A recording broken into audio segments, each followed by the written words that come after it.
Alright folks, welcome to another episode of Tech Troubles from Hell. If you're new here, stick around because today's story is a roller coaster ride through the depths of IT support despair. Ever had one of those days when the phone rings and your least favorite client pops up? Well, strap in because this isn't just any call, it's an epic battle against incompetence.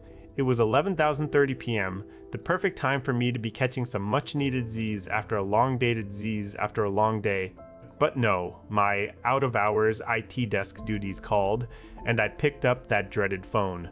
On the other end was EA, the most affluent-sounding British guy who could make even the simplest task feel like a mission impossible. Me, service desk, how can I help you? EA, oh hello, I'm not able to print.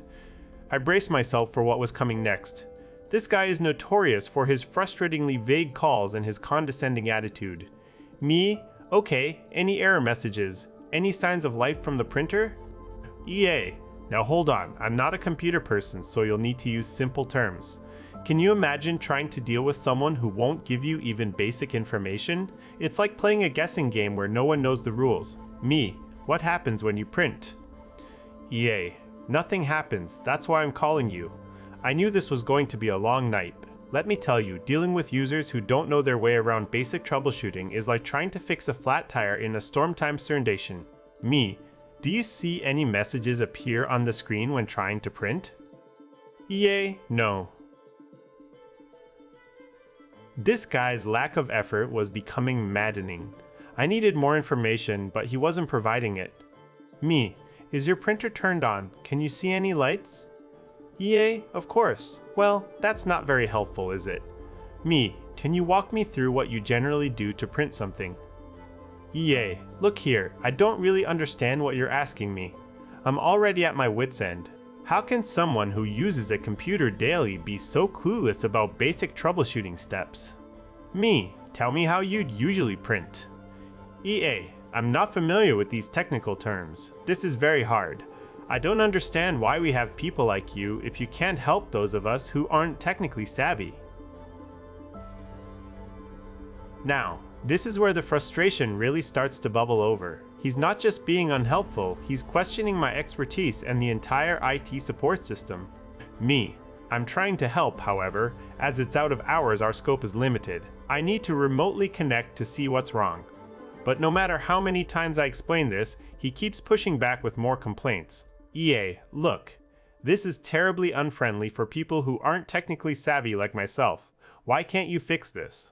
I know it sounds harsh, but at some point, even the most patient IT support person reaches their limit. Me, firstly, I need you to open a web browser or just go to Google. EA, what's a web browser? Oh boy, here we go. This is when the real struggle begins. Getting him to do something as simple as opening a browser feels like scaling Mount Everest. Every step forward is met with confusion and resistance. Me, can you imagine trying to fix someone else's computer problems when they can't even open their browser? He eventually does it, but only because I'm practically holding his hand through every click. We finally get into GoToAssist, the remote support software that lets me control his screen remotely.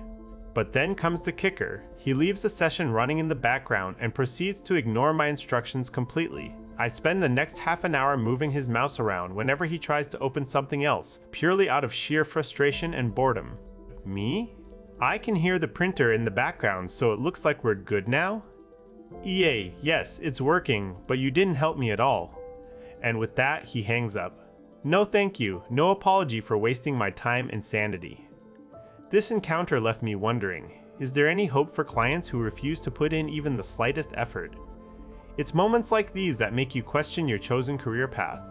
So, what do you think? Have you ever had a similar experience with an uncooperative client? Share your stories in the comments below. And if you're enjoying these tales from the tech trenches, don't forget to hit that subscribe button and ring that notification bell so you never miss another update. Thanks for tuning in, and I'll see you next time for more IT horror stories. Stay tuned.